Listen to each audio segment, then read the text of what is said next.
Podemos aprobar o no un determinado comportamiento moral de alguien, en cuyo caso estaremos explícitamente en el plano de la ética, pero no porque nos neguemos a explicitar ese juicio, y aquí esto es mi alusión directa a la crítica que hice en aquella oportunidad y que reitero ahora, la crítica a Vladimir en el sentido de no poder evadir un juicio ético sobre lo que se está analizando, el liderazgo de Chávez, pero no porque nos neguemos a explicitar ese juicio podremos evadir dicho plano. No por ello podremos decir que no tenemos una posición moral, o peor, que tenemos una posición no ética al respecto. Y no solo, no tanto por la viejísima y poderosa noción de que el que calla otorga, que sería una expresión demasiado contundente de lo que decimos, sino porque el puro no opinar o no tener posiciones éticas explícitas ante un determinado problema podría generar cualquier cantidad de consecuencias que serían atribuibles a dicha abstención. O sea, que serían responsabilidad moral del que no asumió explícitamente sus posiciones éticas. Con todo lo cual resulta, con eso termino, con todo lo cual resulta evidente que la ética excede o rebasa con creces la dimensión de lo humano, y que la pretensión de que alguien pudiera tener un comportamiento no ético no en el sentido de inmoral, sino en el de que la verdad es, por lo que tenemos posiciones éticas, carecería por completo de ese. Gracias, Leonel Gómez. Bueno, el turno. Yo soy más viejo, voy a intentar ser breve ya que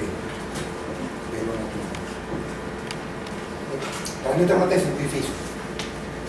Es muy difícil por tres cosas. La primera es que Vladimir, quien no conocía, la referencia obligada en todo mi entorno. Amigos de mis amigos, hermanos de mis hermanos, todo el mundo hablaba de Vladimir, todo el mundo hablaba de mí, pero no conocía. Me llegó la tesis y debo confesar, como se lo dije, como una primera vez que vi esta tesis, no me gustó para nada. Yo decía, porque es una tesis doctoral, a mí, director de un doctorado, director de un doctorado en ciencia política, no me gusta.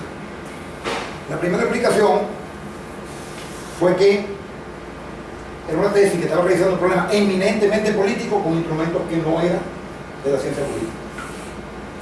Pero esa no era la explicación, porque desde el punto de vista de la técnica de investigación y desde el punto de vista de la rigurosidad de la tesis era muy buena.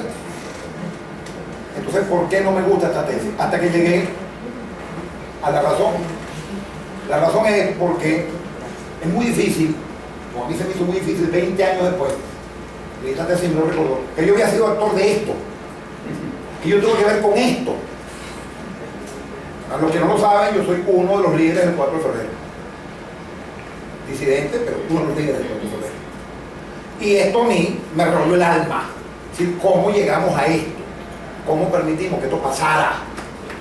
Y Vladimir se encargó, cada página que yo leía, Vladimir le echaba una gotica de limón de herida. O sea, aquí está, por un lado, el juicio del académico, diría, salvo que utilizó herramientas que a mí no me gustan, pero lo utilizó de manera impecable. Es un juicio que simplemente coincide con el resto del jurado. Pero cuando le recuerdan al actor de gran parte de esto, qué fue lo que sucedió, y se lo recuerdan de una manera tan clara, diciéndole, mira, abro comillas, al final hicieron el papel de pendejo, yo dificulto, profesor Irwin, y seguiremos peleando usted y yo, per sécula seculorum, que el ejército haya utilizado a Chávez. Chávez no lo utilizó. Chávez lo rapado. Y me lo terminó. En cada página de él yo decía, Dios mío, pero ¿por qué tú me estás recordando lo que sucedió? Esta es una tesis, desde ese punto de vista, yo diría histórica. Histórica porque casi todo lo que te dije, ¿verdad? Y es verdad, dicho por uno de los actores, dice, esto fue así, esto sí lo hicieron así. Oye, yo no me he dado cuenta que cuando pasó tal cosa, pasó esto. Yo creo que cualquiera de los que con una posición ética, profesor Emeterio Gómez, irrumpimos el 4 de febrero, probablemente no la ética de otros, pero la ética mía. Nosotros no irrumpimos, perdonen, ni por el poder, sino porque queríamos tomárselo por asalto, por aquello de que somos herederos de la gloria de Bolívar. No creímos el cuento. Y bueno, fracasamos, nos equivocamos y y lo hicimos mal. Entonces, con esa posición ética, nosotros tomamos una decisión y surgimos. Y terminó en lo que terminó. Gracias a que a un líder, salvando la distancia, un hombre que tenía la capacidad de transformar, tenía la capacidad de convencer. Yo tuve largas horas de debate con él durante muchos años, estuve en la cárcel, con el gobierno, Agustín lo sabe.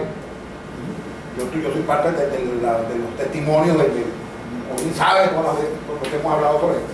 Entonces es una tesis histórica, de verdad, en ese sentido, creo que son pocas de lo que yo he leído sobre el 4 de febrero, desde aquella geografía que nos hizo Ángel Azaro hasta, bueno, los malos de la partida, tipo Dollar Today o estas páginas que ocurren. Yo creo que esta es quizás la que más me ha revuelto a mí, digamos, el alma del actor, y por un lado también hace que el académico, en lo que me he transformado en los últimos 20 años, vea que bueno, que también hay modelos que sin ser expresamente típicos de la ciencia social que no cultivo, sirven perfectamente para explicar y para poner en el tapete problemas propios de mi área. Me queda un solo comentario final, no voy a hacer preguntas.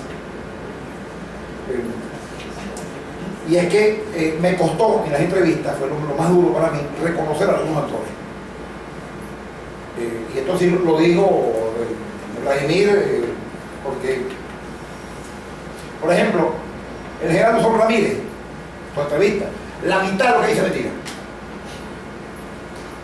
Y me sorprendió ver, Dios mío, ¿cómo es posible que tú 10 años después digas exactamente lo contrario a lo que tú dijiste en determinada época? Porque él es de mi promoción, nos conocemos. No reconocí el profesor San Miguel, no reconocí una cantidad de gente que no dice la verdad. Y lo sorprendente es que aún de que esa gente no dice la verdad, obviamente, una técnica de entrevista, pero no la dice. A pesar de eso, la tesis refleja la verdad. Y eso es una cosa que a mí me sorprendió sobremanera. Repito, está hablando del actor político, no está hablando del académico, el académico ya terminó. Y en ese sentido, bueno, es una tesis que me sorprende. No me queda más, me sumo a los dichos del resto del jurado, y no me queda más de verdad que celebrar la elaboración de una tesis como esta.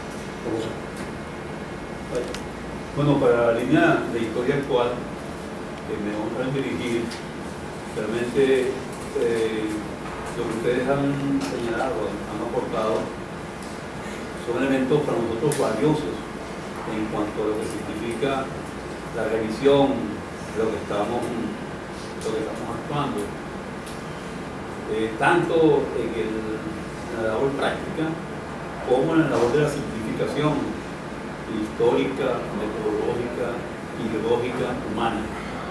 En ese sentido, creo que, por ejemplo, la posición que asume el doctor Gómez me parece valiosa, me parece importante, porque, bueno, nos sirve a nosotros también para la reflexión que nos lleve como línea a también atender esa expresión, esa necesidad. Y en estas cuestiones hemos insistido en la línea, porque realmente es necesaria ciertamente una posición ante el objeto de estudio, una posición ante la situación que vivimos, ante todas las cosas. Uno podría pensar que hay maneras, sin embargo, de expresar esa posición. Una de ellas es los actores, en este caso los investigadores, que quieren no ser neutrales, exactamente neutrales, sino que quieren abrirle campo a la interpretación. Y cuando este tema que plantea el doctor Gómez lo discutía con la Petit, por ejemplo, Chávez es un perverso como líder, un líder perverso, pero mire las cosas que ha logrado.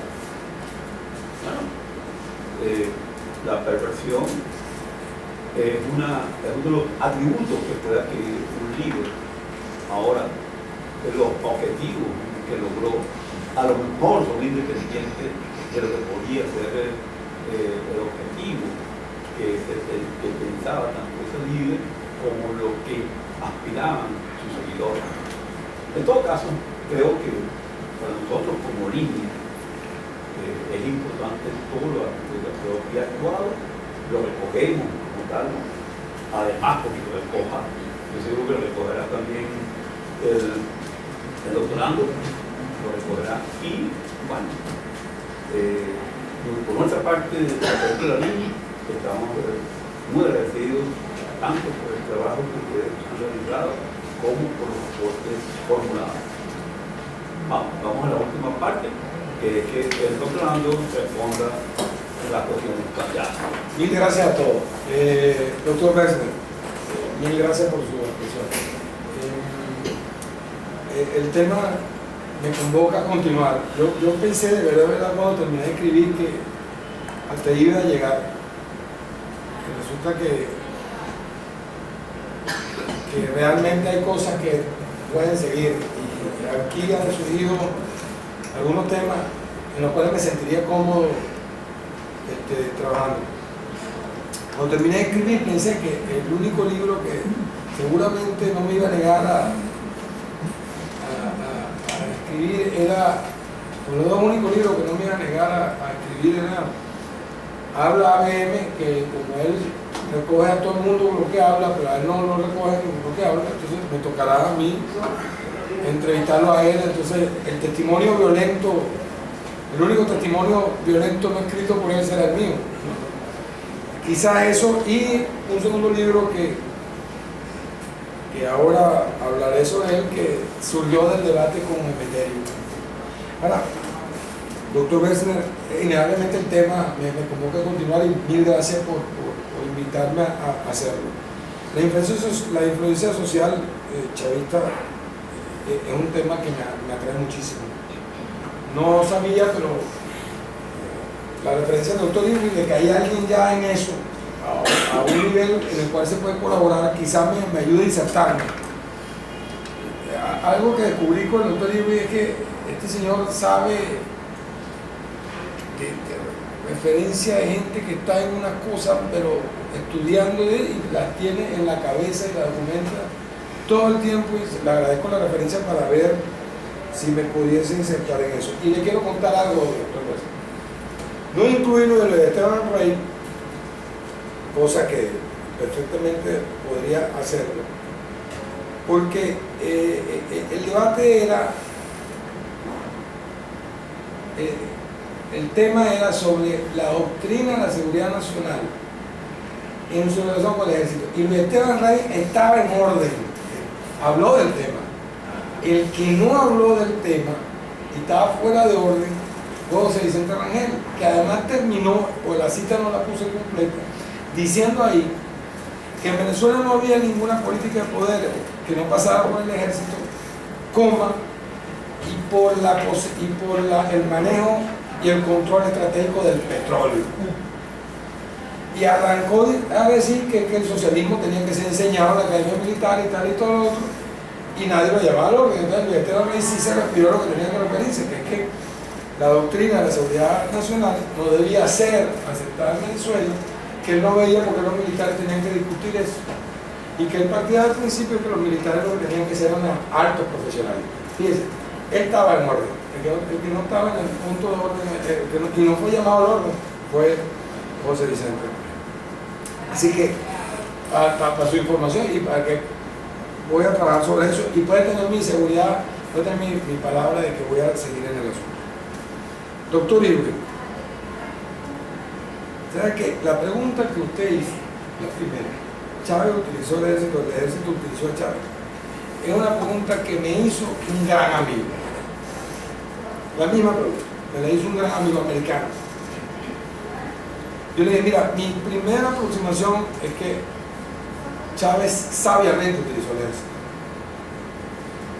Pero hay espacio para pensar lo otro. ¿Por qué? Porque ya en el momento en que surge Chávez en escena, había cierta desviación reconocida por los propios entrevistados, un declive en la vocación profesional que hacía que hubiese un gran debate político interno. de tal manera que pueda haber espacio para pensar las dos cosas. Mi primera aproximación es que Chávez lo utilizó fantásticamente, pero es un punto que me apasiona. Y antes de que usted lo mencionara, déjeme decirle que una de las conversaciones que yo tuve con Fernando, precisamente hablamos largamente sobre el tema, y es algo sobre lo cual quisiera volver, mucho más ahora que siento que con la muerte de Chávez hay más libertad para hablar de ciertas cosas con la gente que fue protagonista de ese momento. El papel de los asesores de Chávez, tema importante, es un temazo.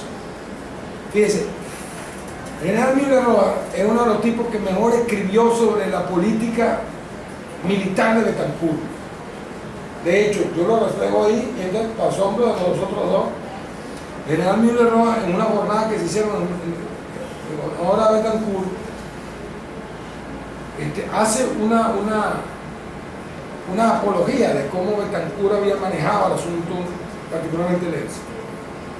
Posteriormente, en otras publicaciones, Relaciones Peligrosas, creo que se llama el otro, ¿no? Algo así.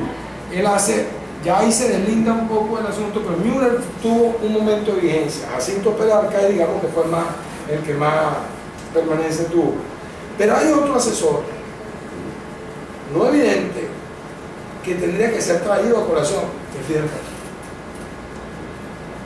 Y le digo por qué asesor, porque después de haber indagado con las veces que Chávez se sentó a hablar con Pérez Arcay sobre el punto y con Müller, y usted la contrasta en el número de veces que Chávez habló con el punto, del punto, con Castro, usted se consigue que el asesor principal, o el asesor senior, era Castro. Eso es que le voy a tomar la palabra, porque me parece que hay que reflexionar sobre los tres puntos. Y que hay que reflexionar los tres puntos porque mucha gente cree que el asesor principal de Chávez fue este señor que usted incluso nos leímos cuando usted lo llamó franquista, Ceresole. Bueno, y resulta que Ceresole lo que fue, le permitió a Chávez usar uno o dos lemas, pero realmente los asesores ciertamente son Pérez Arcay, Müller Roa y un tercero que es Fidel Castro, que es el que yo considero que es el asesor senior. Sobre eso puede tener la seguridad de que voy a trabajar. Y la otra pregunta es que si existe la cosa como si Chávez, yo le voy a decir algo. Una de las cosas que cuando terminé de investigar casi que me da un infarto, que se lo conté a usted tomando un café, fue que hay algo que dice en la entrevista a Usón que me llamó la atención. Usón dice, mire, lea la Ley Orgánica de Seguridad y Defensa, las últimas leyes del 2008 que Chávez incluyó en el paquete de leyes que se modificaron. Busque ahí y se va a llevar una sorpresa. Bueno, no será mi sorpresa que entiendo que el uniforme, la divisa, la insignia de Chávez, por el cual es enterrado, no son privativos de Chávez, no son especialmente para Chávez, sino para el grado operativo de comandante en jefe. Sí, es. Luego, todo el que ejerza comandancia en jefe es jefe operativo de la Fuerza Armada. Es decir, que a Nicolás Maduro le corresponde, en la sala de legislación, utilizar ese uniforme con esa divisa, según la ley. Vean bien, óigame, según la ley, que él no lo haya hecho es otra cosa. Ahora, ¿por qué no lo hace? Innegablemente puede ser un traje a la medida de Hugo Chávez. Un traje a la medida de Hugo Chávez, y creo que Hugo Chávez no contaba con que se iba a morir en esa condición. Pero es un tema también sumamente interesante, doctor Yui, que lo conversamos tomando un café y que para mí tiene un gran atractivo como investigador y sobre el cual de verdad pienso volver. Yo considero que no es viable sin Chávez, y los hechos me lo han demostrado, entre otras cosas, porque era un traje tan a la medida que es como poner a cualquier otro a vestir el traje de un difunto. Es un traje exactamente diseñado para él. En materia voy a hacer una reflexión profunda del asunto, incorporé algunas de las cosas que hablábamos. Yo te quiero invitar a que a que debatamos los dos largamente sobre el asunto, reflexionando. Yo estoy abierto a la evolución y espero que podamos escribir un libro sobre dos condiciones, así como tú nos mandaste a leer a nosotros El monje y el filósofo. En clase yo te diría que a lo mejor sale un libro interesante entre el loco, que debo ser yo, y el filósofo, que debe ser tú. Pero en todo caso creo que es buenísimo para la reflexión. Y a Fernando Falcón, Fernando, mil gracias. No tengo como agradecerte las expresiones y estoy muy abierto también a revisar, pero lo increíble es que las entrevistas confirmaron, con sin razón, confirmaron los hallazgos. Y sobre eso seguiré trabajando. El jurado ha sido de lujo, la deliberación de lujo. Les confieso que ustedes me reconfortan y me reconcilian con esta universidad una vez más. Y yo creo que solamente me queda decirles que estas reflexiones quedan conmigo, algunas que ya me habían hecho en las conversaciones, fueron incluidas la gran mayoría. Lo pueden ver en los manuscritos, está puesto tomado, y las otras quedan por una profunda reflexión que espero que me acompañe. Amigas y amigos, muchísimas gracias. Creo, o sea, me siento como Sir Ernest Shackleton cuando le tocó, quiso cruzar, ser el primer hombre en cruzar el Polo Sur a pie con su expedición, y resulta que su barco fue atrapado y tuvo que hacer de todo para poder llegar hasta el final, pero logró llegar al final sin que ningún miembro de su tripulación muriese. Lamentablemente cuando regresó a su país de origen, a Inglaterra, se consiguió con que había estallado la Primera Guerra Mundial y nadie le paró pelota a lo que hizo. Pero yo me siento que como Sir Ernest Shackleton he cruzado el Polo Sur a pie. Y el Polo Sur es la Universidad Central de Venezuela. Muchas gracias. ¿Algo más? Bueno, si es así, no hay nada más, nos quedaremos para deliberar el resultado de esta defensa.